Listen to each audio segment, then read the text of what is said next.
Hi, I hope you have a nice week and you're ready for another video. So, when you're hiring a language professional, which one do you choose? An interpreter or a translator? Some people ask that question themselves, and some people have a little bit of a problem choosing one from another, or distinguish one from another. The truth is, I believe the media has had a massive part on this misconception that is one of the major misconceptions in our industry, and one that leads me to lots of debates and lots of questions anytime I go for a family gathering or any other type of gathering, and I meet new people, and I actually tell them that I'm a translator, and that always gets the questions going and the debate going. I wrote an article about it a few years ago. That article was actually published also at NATI's website, but I decided to revisit that subject and talk about it today because I think it's still very relevant, it still happens, and people still have that misconception today. So, interpreters and translators, what's the difference? And what are the similarities? Well, the similarities are obviously quite obvious, and it's one of those things that it's pretty self-explanatory if you ask me. So both translators and interpreters convert a message from a language, which we call source language, into another language that we also call the target language. So we convert from one into the other. So it's what we do. Both of us do that. However, and that's the differences. We the way that we do this conversion, the way that we carry out our work is different, and therefore our qualifications are different, our courses are different, and everything that comes with it, it's different. And because an interpreter, all their work is oral. They do it either over the phone, or they go to conferences and they sit next to the person translating, or anything like that. And a translator like myself, we don't go anywhere. We just sit in our offices and we translate written documents. So all I do is typing. Whatever I've got in the source language, I sit in my desk and I convert in my target language, which is in my case is Portuguese, and that's all I do. And what a colleague, an interpreter colleague, would do is converting whatever someone was saying in their source languages into the ones that they work with as target languages. So the core of the job, if you like, it's pretty similar because we both translate. It is true, we both do that. However, it's the way that we do it that creates the difference between the two professions, and creates the need for the difference and the need for different qualifications and different training, because we both have to be trained differently. An interpreter cannot stop in the middle of a conference and go do a research for a word that he's not familiar with. So they have to be trained appropriately to be able to do that job in effectively, obviously, and deal with all these challenges that both professions actually have. I can do that. I can be, and it happens a lot. It happens almost in every project. I've got one word or two words that I need to go, and I need to stop the translation, and I go and I do the research for a certain word so I can do it accurately. I can ask the client, which is another thing that it's very important that you ask your clients. I can ask the client because in a lot of cases, the words that may cause a little problem may be either industry jargons or specific words that the clients are really familiar with, and they can explain to you what they are, and give you a little bit of a notion. So they give you the platform for you to be able to convert it in another language. But I can do that. My interpreter colleagues cannot do that in the middle of a conference, let's say. They cannot stop and say, "Oh, I'm sorry, can you explain?" It's not possible. So if you look at the different jobs, you will see that they both different. And there's actually two different courses, and there's actually NATI have exams for interpreters and exams for translators. And if you go to NATI's directory, you will see interpreters and you'll see translators, because we are different. But for some reason, and I do understand the reason behind it. It's because of this aspect of our work, the core of our work. It's actually converting it from one language into another, and that obviously leads people to say, "Oh, well, you do the same job." No.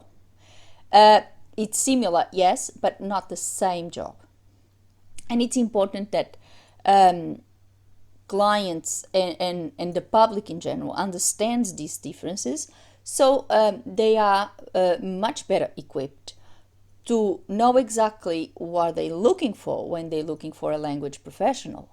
So sometimes they ask me, when I say I'm a translator, I get the thing, "Oh, so you do conferences." Actually, this was the title of my article. Well, yes and no.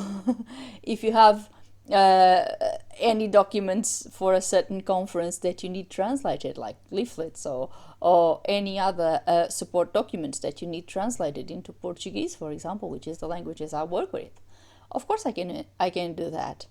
However, if you want me to attend that particular conference and stand there and translate everything that you say, well, unfortunately, I won't be able to help you with that, because I'm not an interpreter. And my licenses both with NATI, OSIT, and the Chartered Institute of Linguists only allow me to do translator jobs. So it's I hope this actually clarified the situation a little bit, because I know it's been and upsets me a little bit, especially when I see it on the news, because I think journalists should know a little bit better, and they know that they have to hire an interpreter. And it really annoys me a little bit, because they are the ones who should actually step up and clarify the situation and start calling things by their names, and especially calling my colleagues by their professional title, which is interpreters, not translators. It's not like we get offended. It's not like we don't like each other or something like that. It's just that you are not going to call a doctor a nurse and a nurse doctor. You call them for whatever title they have. Even though they have some similarities in their job, they both take care of people, you're not going to call a doctor a nurse and a nurse a doctor. And the same with translators and interpreters. Even though the core of our job is very similar, the way that we do it and the techniques that we learn and the way that we have to do it, it's different. And therefore, we are different professionals, and we need to be called accordingly. It's something that it's. I also believe that associations should have a huge part in educating, so to speak, the public about this, mainly the media, because I think the vast majority don't really I wouldn't like to say they don't care, but they don't really have the care about this issue, and they still continue using the term translators, and that actually I think causes problems. So I think the associations could implement and create a bit more awareness for the differences, because there is differences, of course, and because this it may seem like a really non-important issue, but if, for example, I've got a lot of contacts sometimes of people that need interpreters, and they contact me because they saw my name somewhere and they contact me, and I have to reply to those clients, oh, I'm very sorry, I cannot help you with that project because I'm not an interpreter, I'm a translator. So it's good for the client as well, because if you're looking for a language professional, and you obviously looking on the web, on directories, etc., and you're looking for an interpreter, but because of all these misconception about interpreters and translators, you end up contacting a translator. It's a lot of time that you have wasted, because you were searching for a professional, you ended up choosing a particular professional, and you contact that person, and then you get a reply saying, oh, I'm deeply sorry, but I won't be able to help you because that's not my professional. I'm not an interpreter, I'm a translator. And the same for my colleagues interpreters. When I don't know if it happens to them, but I believe may not happen, because obviously the misconception is with the word translator, not that much with the word interpreter, that people actually don't even associate with the profession at all. So, and it would be the same thing if you send a lot of documents and you ask an interpreter, oh, would you be able to translate these documents for me? I need them for tomorrow, I need them certified, blah blah, yada yada. And my colleagues will say, oh, I'm deeply sorry, I cannot, because I don't even have a stamp to certify your documents, and I'm an interpreter, I'm not a translator. So it's actually time wasted. And for me, it's heartbreaking when I receive an email from someone that is actually looking for an interpreter, and I cannot help them. And I see that another person has been led in mistake because of all this misconception. So I think it's important to understand, if you need someone that attends a medical appointment with you and help you understand what the doctor is saying, and obviously help the communication between you and your doctor, that is an interpreter. The professional that you need is an interpreter, and you should look for one. For example, in Australia, we have that service. And if you go to the doctor, they always ask you if you require an interpreter. And even there, I've heard already a couple of times people in medical practices refer to an interpreter as a translator, which is wrong as well. And I already corrected a few. And if you have documents that are to be translated and certified, but written documents, then you can easily contact a translator, and I'm sure any of us will be very happy to help if those documents are within our scope of capabilities, of course. Now, there's colleagues that do both things, and that's a different story. Sometimes we take the course and we do translation, and then we decide, oh, why not, and we do interpreting, and vice versa.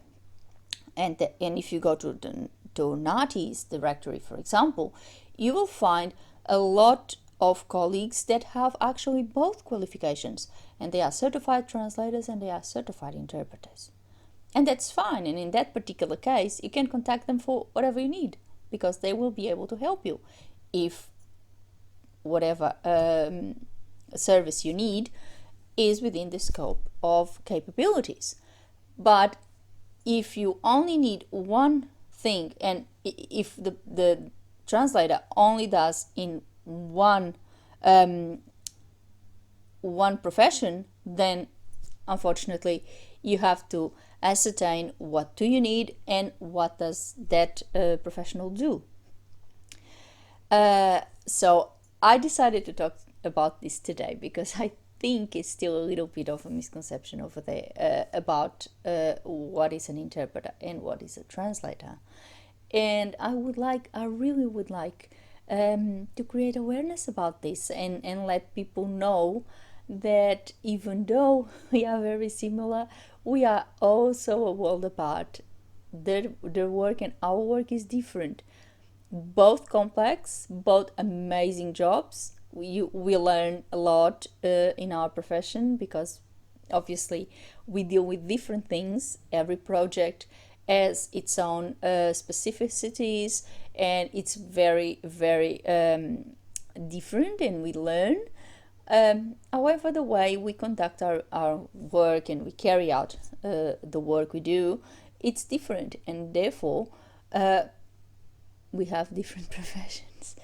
So I hope this helped. If it didn't, if you still have any questions, please let me know, leave them below, because I'll be very happy to answer your questions and clarify any misconception that you might still have about this.